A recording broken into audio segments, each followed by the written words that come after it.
Mussington, Honorable Prime Minister Jacobs, my brother Shuja. Yes, I got it. I knew him by another name many years ago that he doesn't want me to call. Distinguished ladies and gentlemen, brothers and sisters all, good evening. Good evening. Let me say how great a pleasure it is to be here. In fact, let me begin by bringing you greetings from the government and people of the world's newest republic, the Republic of Barbados. Thank you. Actually, it feels good. It really feels good. To be free of that badge of shame, to have our own sovereign head of state. As you know, I am Barbados's ambassador to CARICOM and the Caribbean community. Some of you who may not be aware, well, CARICOM is basically a club of the independent nations of the Caribbean, although we do have 5 associate members that are still colonial territories. But, you know, we see ourselves as the club of the independent nations. And I want to say how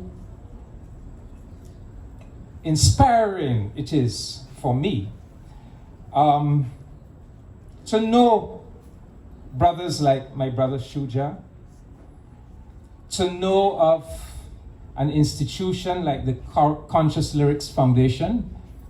That institution brought me to St. Martin many years ago, over 20 years ago. To know of Lasana Sekou and the House of Nehesi Publishers, to learn tonight of the University of St. Martin and the Computech company that are all sponsors of this book fair. And I am so impressed with these gentlemen. I am so impressed with the St. Martin Book Fair because we don't have a book fair in Barbados. And this is supposedly a colonial territory, St. Martin. So I'm impressed. It says to me that the resistance culture of our ancestors is alive and well, even in the quote-unquote non-independent territories of the Caribbean. And I express this admiration against the background of the current political struggle that is now ongoing in the British Virgin Islands, as that territory fights hard to beat back the attempt of the British government to abolish their democratic institutions and to reimpose full colonial rule from London. And I can tell you, we are there with the local administration, giving them solidarity and support as they attempt to beat back that British effort. And you know, it just brings home all of this.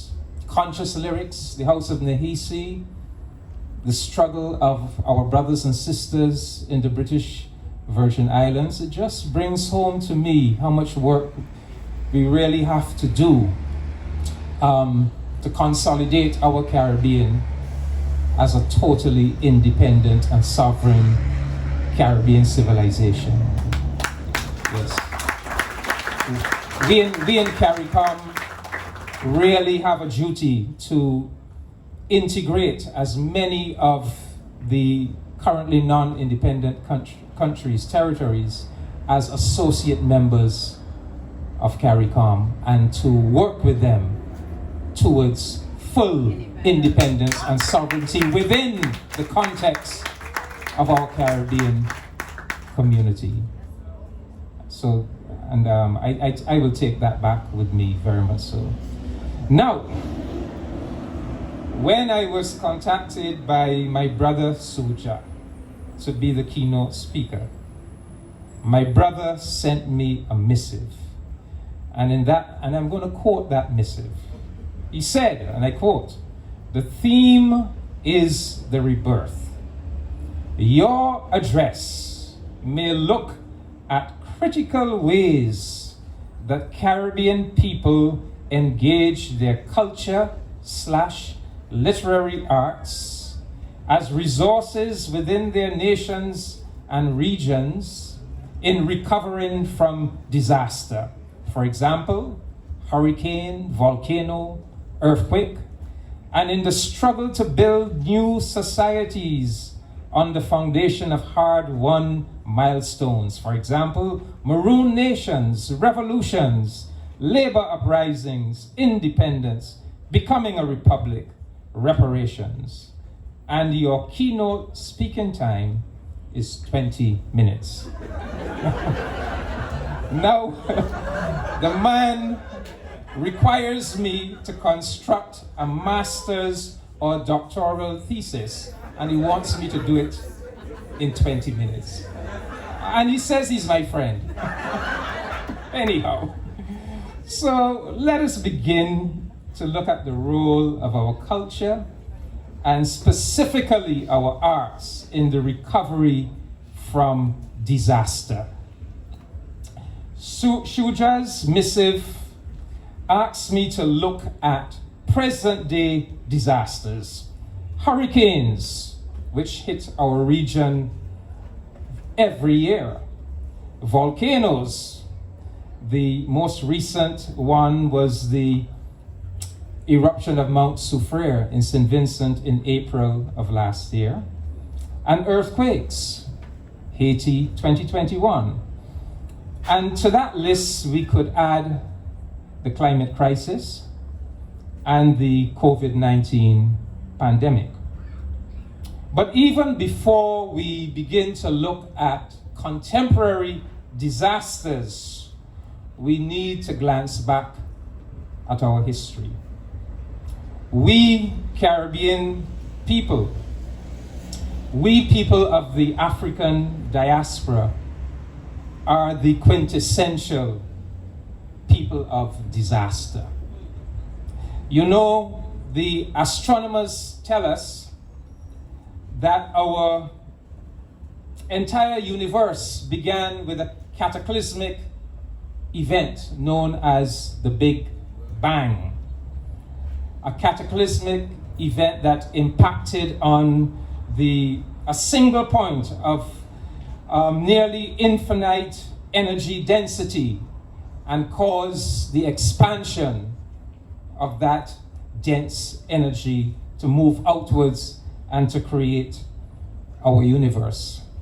Well, for us Afro-Caribbean people and people of the African diaspora, our Big Bang was the Holocaust of native genocide and African enslavement. That was the original disaster, the original catastrophe from which our ancestors had to try to recover. And it was a disaster that was many times more massive, more terrible, more destructive than any hurricane, any earthquake, any pandemic, any volcano. Native genocide, they wiped out the European powers that descended on the Caribbean, wiped out close to 50 million of the indigenous people. Then they inflicted African enslavement. And the country that I come from, Barbados, we have come to understand that Barbados was the world's first slave society. And what do we mean by that? There were societies in history long before Barbados that had slavery as a feature, but Barbados became the first society that was built totally, completely on the basis of slavery, where a majority of the inhabitants of the island were enslaved people. The entire economy and social system of the society was based on slavery. The governing ideology of the society was based on slavery. So it started with Barbados. From Barbados, it went to Jamaica. It went to Antigua. It went to St. Kitts. The planter class in Barbados constructed the 1661 Slavery Code that outlined how to construct a slave society. They took that slavery code to Jamaica and then to South and North Carolina and across the then 13 colonies. So that was our initial catastrophe. I tell people that the world's first concentration camps were not in 1930s Nazi Germany. The world's first concentration camps were in 1640s Barbados, 1660s Jamaica. The world's first concentration camps were right here in the Caribbean. They were those plantations, those sugar plantations, were places of compressed terrorist barbarity. And our ancestors deposited in these locations of barbarism had to find a way to protect, to keep intact their basic humanity, to resist the oppression, to resist it physically, militarily, but also to resist it culturally, and to try to carve out a humane and meaningful social existence. And you know, there are many ways in which they did so. If you read Orlando Patterson's Sociology of Slavery, he tells you about the concept of the shipmate. Anybody ever heard about the sociological concept of the shipmate? Well, historical researchers have discovered that Africans who came across the Middle Passage on the same slave ship and were deposited in the same slavery colony, because of that traumatic Middle Passage experience, developed a closer affinity between themselves than if they were biological family. And they came to be known as shipmates. Another example, when the slave became old and could no longer labor on the plantation, he was discarded. And it was his younger enslaved brothers and sisters on the slave quarters that cared for him or her, the first welfare system. And I make the point that it is our ancestors, what I call the people from down below, who humanized these locations of barbarism. And the vehicle for humanizing those locations of barbarism were fundamentally culture and the arts. Think about it. Virtually everything that is good and noble and authentic and creative about these Caribbean nations, virtually everything has come from the people from down below. Look at it. Our folklore, our folk tales, whether it's the Anansi stories, the Brer Rabbit stories, all the folk characters of the Caribbean, our music and associated dance, our slave chants, our work songs, our blues, our spirituals, our Vodun and Orisha chants, our calypso, our reggae, our merengue, our cadence, our zouk, from the people down below, our nation languages, our proverbs, our poetry, our storytelling, our writing of race vindicatory literature, whether it is Antina Fermin of Haiti or J.J. Thomas of Trinidad, our writing of fiction, that remarkable school of West Indian literature, our writing of history, our visual arts, our wood carvings, our sculptures, our paintings, our craft, everything that is authentic, that is genuinely culturally creative, came from the people down below. And all of that cultural and all of those cultural and artistic elements contributed to the shaping of a social personality that is imbued with the notion of the sacredness of the human being, the idea that each one matters. Kamau Brafitt, the great Barbadian poet, historian, culture scholar, he expressed this idea in his monograph, Contradictory Omens, Cultural Diversity and Integration in the Caribbean, and I quote him. He said, "Enough has been said to indicate that for the Caribbean, the basis of culture lies in the folk, and that by folk we mean not inculturated static groups giving little, but rather a people who, from the center of an oppressive system, have been able to survive, adapt, recreate, have devised means of protecting what has been so gained, miraculous, precarious marronage, and who begin to offer to return some of this experience and vision." End of quote. That is who we are.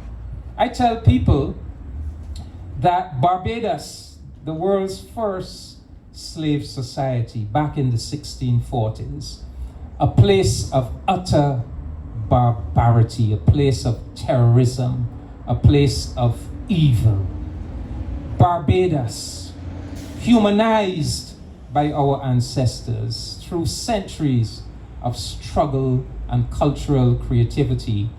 Under a black government in the 1990s, Barbados was rated by the United Nations as the number 19 country in terms of human development by the United Nations, ahead of several Western European countries. And by human development, what do they mean? They mean welfare systems. They mean access to education, access to healthcare. They mean a humane, decent society. How did that transformation take place? The people from down below humanized the location of barbarism. And if today in Barbados we hear that there's a child on the street, a child who is homeless, that becomes a national crisis, because that is who we are. That is how we responded to that first monumental disaster. But let us move away from our historical record and glance at our contemporary Caribbean reality. Yes, indeed, we face many natural disasters that my brother Shuja listed, volcanoes and hurricanes, and many man-made national disasters such as climate change and the pandemic. But there is yet another disaster, an existential threat that didn't make Shuja's list that I want to include. And it is the existential threat of cultural penetration from North America and Europe, gradually creating a state of cultural schizophrenia, if we are not careful, of psychological fragility, of social disorganization and social pathology in our people. In the early years of our independence, back in the 1960s, this largely manifested itself in the cultural nihilism of American popular entertainments that inundated our newly independent societies. But in 2022, it is much worse than that. It is not merely the cultural nihilism of American cultural entertainments. No, it is the all-pervasive social media that literally captures and co-opts the consciousness of our people and imprisons it in an alternative reality that is totally disconnected from our own Caribbean environment, our history, our historical mission and reality.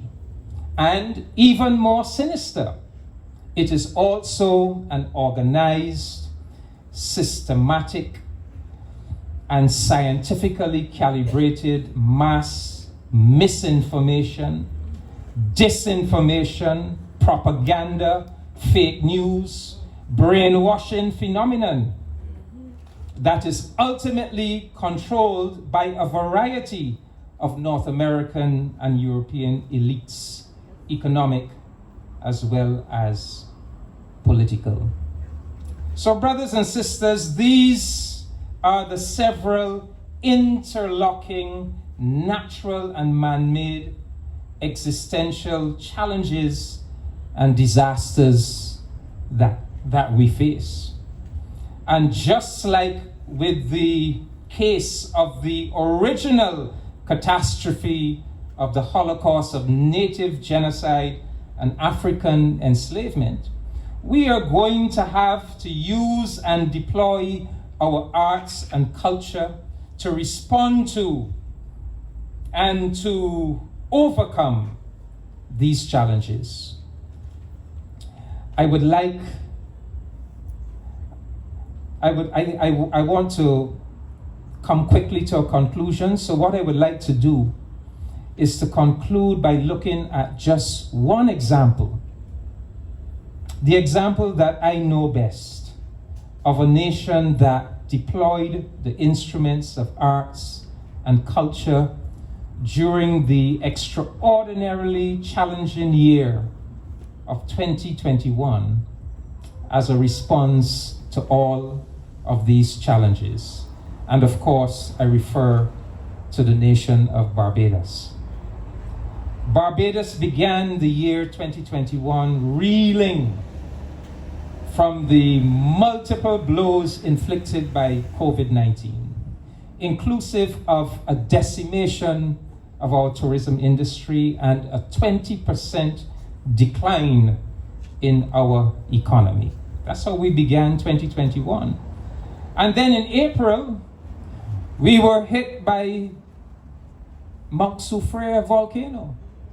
St. Vincent is 100 miles to the west of Barbados.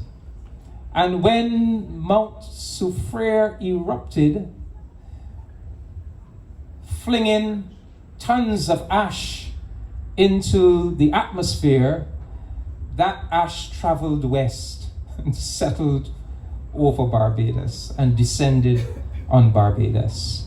Barbados was inundated with volcanic ash for about 3 weeks. It shut down the entire country. It was actually worse than the COVID lockdown. And then that was April. And then in June, we were hit by a 90-minute freak storm, something that we had never experienced before. 90 minutes of just tremendous compressed lightning and thunderous rain and flooding. It brought home to us that climate change was not coming, that we were experiencing the climate crisis. It is already here. It is not something coming. We already have it in the Caribbean. And then in July, Barbados was hit by Hurricane Elsa, the first hurricane to hit the country in 66 years. Barbados, because of its geographical location, when the hurricanes come across the Atlantic, they turn north. And so they typically miss Barbados. They come and visit you. So we hadn't had a hurricane since 1955. So we not only had a freak storm in June, but we had Hurricane Elsa. So we were beset by many, many disasters and challenges. And yes, we did turn to the arts to help us to deal with and recover from these disasters. The government had the good sense to pump resources. Even at a time when the economy had collapsed, they had the good sense to pump resources into the National Cultural Foundation. And the National Cultural Foundation proceeded then to finance artists and artistic expression. Artists were, you could apply for a grant up to $30,000 to do artistic projects. And just like Fidel Castro, when in the early 1990s, the Soviet Union collapsed and 80% of Cuba's trade was wiped out and Cuba fell into catastrophe, Fidel Castro said, if it's one thing we will not cut back on, is funding the arts. Because when the people are facing an existential crisis, that is when they most need their arts to bolster their spirit and to help them to resist and to survive.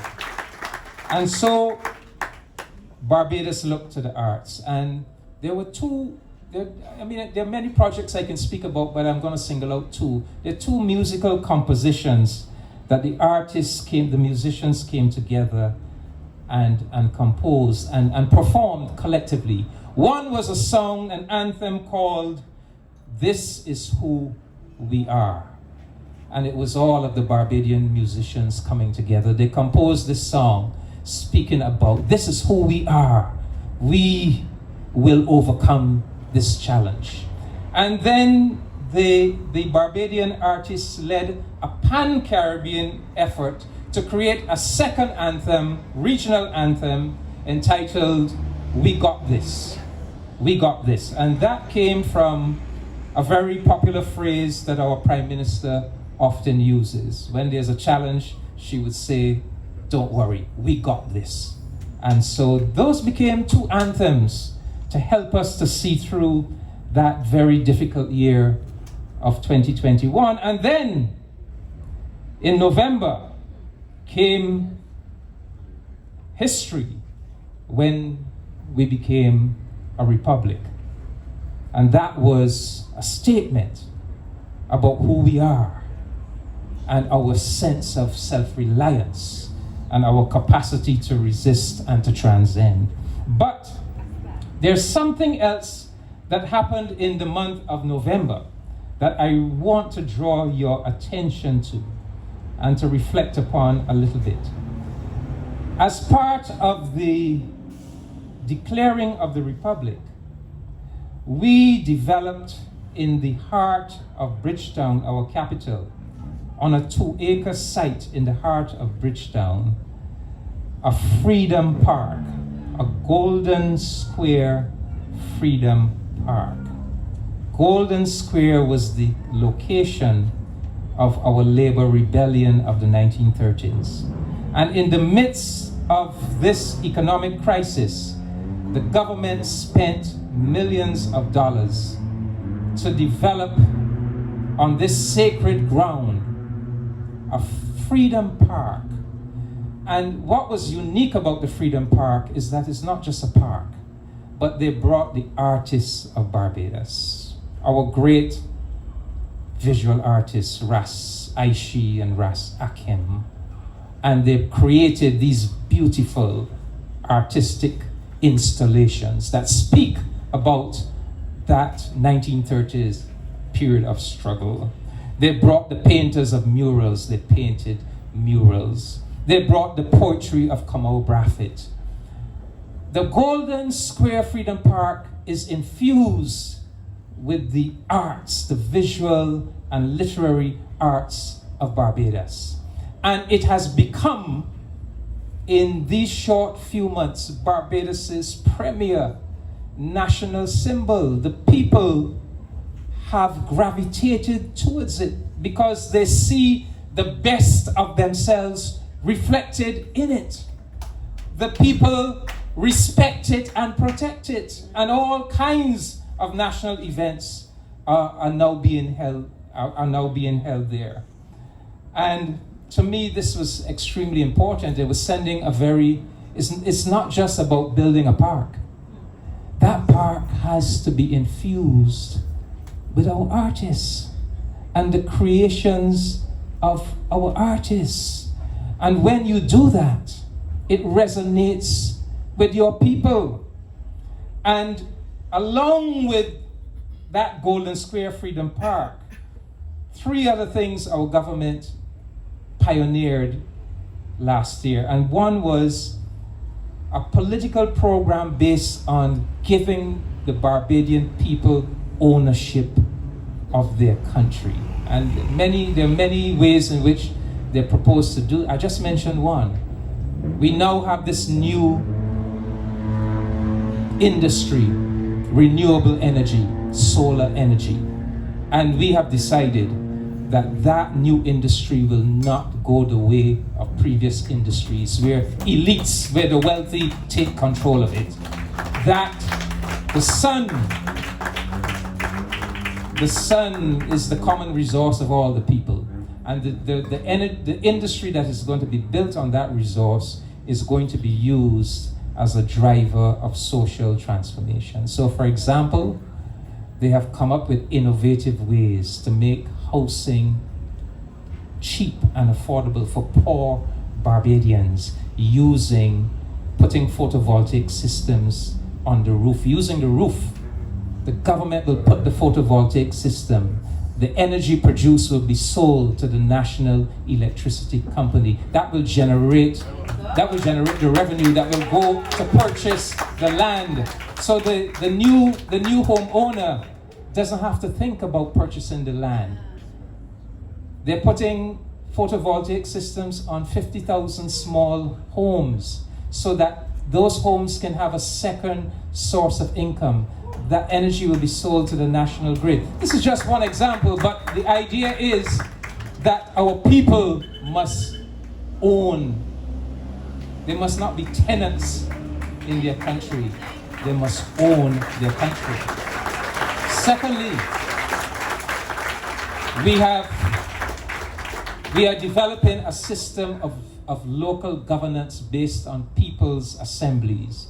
21 people's assemblies right across the landscape of Barbados to empower ordinary citizens to take control of their local communities and to hold their central government accountable. And thirdly, we have embarked on developing our regional and Pan-African strength. We have been reaching out to the continent of Africa. We held the first Africa CARICOM Heads of Government Summit in September last year, and we have agreed we're going to establish a permanent forum of African and Caribbean territories and states. At the same time, we are pioneering a regional outreach. Barbados is reaching out to Guyana and Suriname, and we're building all kinds of new structures of production and industry. So let me